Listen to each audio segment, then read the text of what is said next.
Hey, Lauren Berger here. Welcome back to the Intern Queen YouTube channel and our new format of 10-minute long videos so that you can listen to career advice while you do whatever it is you do over there. And just remember, we post new career videos on career, internship, nailing that interview, doing that perfect resume every other Wednesday. I feel like I need to be really loud about this Wednesday thing. So every other Wednesday, we post new videos. So make sure to click our logo in the bottom right-hand corner to subscribe. You'll get all the notifications. Today's video is on how to reach out to employers when you want to stay in touch with them without feeling like you're using them. Because that's a thing, right? And we get this question and this note all of the time from students that you're nervous about reaching out to employers because you don't want it to come across like you're using them. You want to actually build real below the surface relationships with them. So in today's video, I'm going to dig in just a little deeper than maybe we usually go on how to reach out to employers so that you don't feel like you're using them. So the first thing I want to cover today on this topic is it's about you. You have to give yourself permission to reach out to people. I know it can feel daunting and overwhelming, and we all fear rejection. But you have to give yourself permission to put yourself out there and connect with people, because connections are where so many great things in the workplace happen. So before I get into some of the specific advice, I guess my first piece of advice you could say is just that it's okay. And I want you to give yourself permission to reach out to people, to reconnect with people, to stay in touch with people, because you never know where these relationships will lead. And I would encourage you not to focus on what you're going to get out of this relationship, because we've all done that before, right? But I would focus on building a real relationship with people. And how do you do that?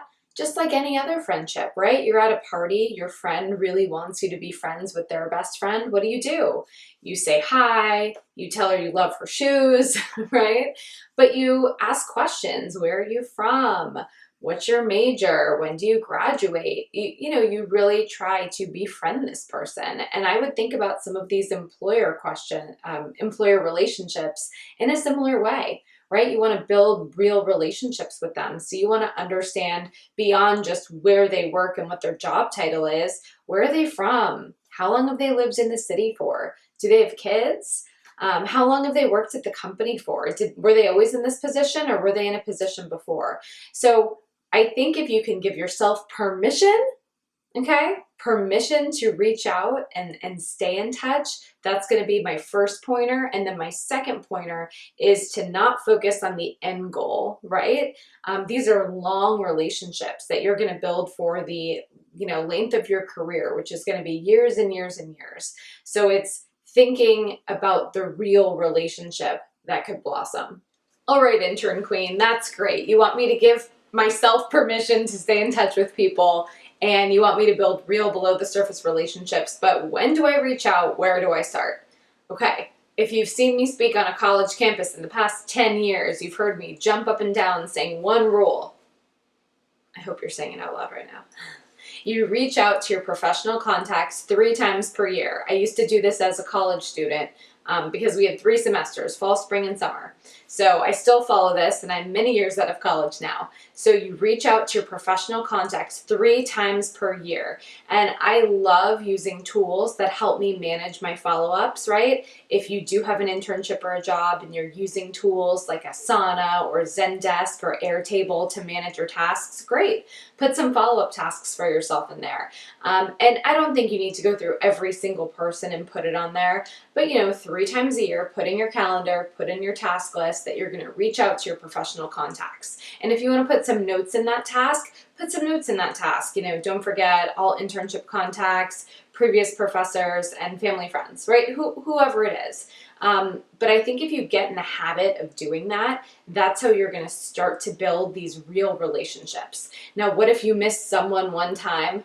It's okay. Go reach out to that person twice a year, right? Like, it's okay. And I think what naturally happens here is when you start reaching out 3 times per year, you start organically reaching out more than that. So let's say that I have a contact at HBO Max, right? I live in Los Angeles. It's not strange that I would have a contact there. So I have a contact at HBO Max, and I'm doing my job. I'm staying in touch with them 3 times per year. Maybe I met them like 2 years ago at a random dinner, right? So I'm staying in touch. I'm like, hey, would love to work together someday. Let me know if you need help on the college marketing side or the internship side of things. By the way, I just saw a billboard with this season of Succession, and it looks really exciting. Hope you're well, right? I think that over time, because you're staying in touch with people, you start to notice things. In my case, the Succession billboard, right? But you start to notice a newspaper article, a TikTok post, whatever it is, and it's about the person or the person's company that you're in touch with. So what this does is it sort of arms you with relevant information that you can include in your notes. What do these notes say when you reach out 3 times a year?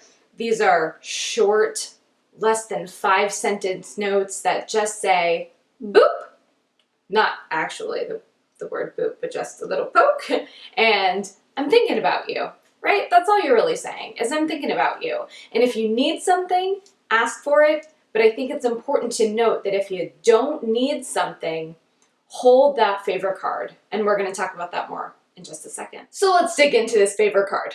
Okay, when do you put the ask out and when do you hold it back? And I think the answer here is simple.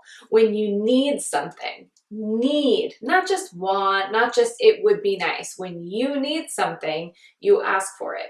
When you don't need something, you don't ask for it. Now, sometimes we're in situations, maybe you're at a conference, maybe you want to make a connection where you might need to come up with a question because literally that's the only way you can connect with someone. Maybe you're at your career fair and you're like, I have to go talk to that woman. I have to tell her who I am. I have to say that working at her company is my dream.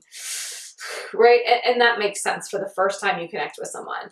I'm talking about how to stay in touch with employers without feeling like you're using them, right? That's essentially what this video is. So what that means is that you meet me at a conference, you really don't need anything from me right now. That's okay. You're just going to email me and you're going to say, hey, Lauren, it was so great meeting you today. I'm so glad I heard you speak. I'm super inspired. I go to Tulane. Please stay in touch. And that is more than okay. I think sometimes we feel that when we're emailing someone, we have to ask a question. Otherwise, we have no purpose. So don't think about it that way. People get so many emails. There's nothing better than an email where you don't have to take an action, right? Now, let's say that you hear me speak and you have an interview next week and you are freaking out about it and you need advice on the questions to ask at the end of the interview. Then ask me, right? Just put it out there. So it's just the difference between needing something and the, well, I don't really have a question, but it would be nice to ask this thing. Don't waste anyone's time with that. When you need something, put it out there and ask. And, hold on to those favor cards because depending on the level of your contact, if they're super busy, first you're going to know. Like you're going to know they're super busy because you're probably planning it through their assistant. Maybe they're scheduling it for you 5 months out. Or maybe they're rescheduling it 3 times, right? You're going to know if the person is busy. If that person is busy, you don't want to ask them 100 different questions because you're just going to start pulling from their bandwidth and their own mental capacity, right? And you don't want to do that. You want to add value to your contacts' lives. So again, just think, do I really need to ask this question or should I wait?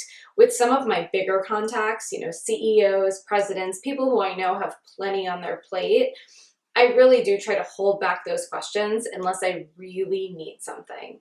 So who are the people that do a great job of staying in touch with me? Well, it's funny.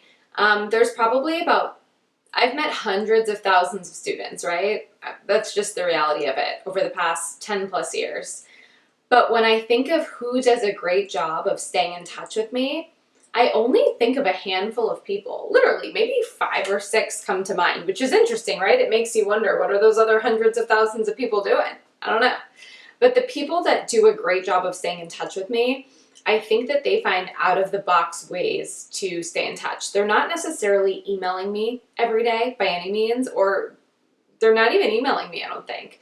But they're finding creative ways to get in touch, and they're looking at what I'm doing and what Intern Queen is doing as a whole, and they're connecting on those platforms. So whether that means watching all of our TikTok videos, which we're working so hard on, right, and commenting on them, or some of them have got my personal cell phone over the years, which is fine, and they'll just text me, you know, whether it's like, hey, congrats on your baby, or hope you're well, we need to catch up soon, and then actually following up, you know, to catch up.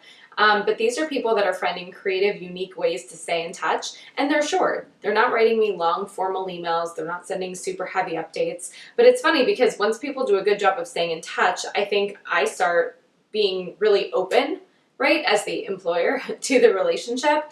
I find myself following their personal Instagram accounts, right, which is interesting. A couple of years ago, that wouldn't have happened. A potential employer wouldn't have been following potential job candidates' Instagram accounts, but today it's more of the norm, right? So I think that if you can find out of the box ways to connect with people, if you know, well, they're spending a lot of time on Instagram or TikTok or YouTube, or they're really on Clubhouse all the time, if you can connect with them in those unique spaces, I do think that's going to help you connect with people in a really meaningful and valuable way. And I think that your professional contacts are going to appreciate that.